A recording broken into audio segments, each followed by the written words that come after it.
This includes the following highways.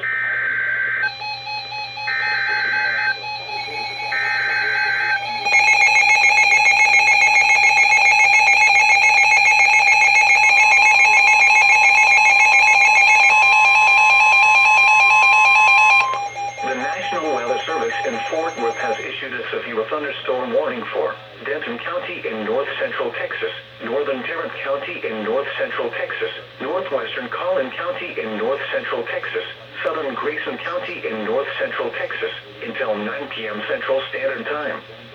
At 8:08 p.m. Central Standard Time, severe thunderstorms were located along a line extending from Pilot Point to near Pecan Acres, moving east at 35 miles per hour.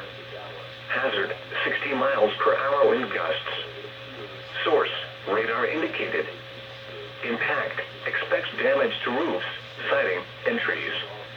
Locations impacted include Plano, McKinney, Carrollton, Frisco, Denton, Lewisville, Allen, Flower Mound, Grapevine, Keller, Coppell, The Colony, Southlake, Colleyville, Corinth, Highland Village, Azle, Trophy Club, Lake Dallas, and Lake Lewisville.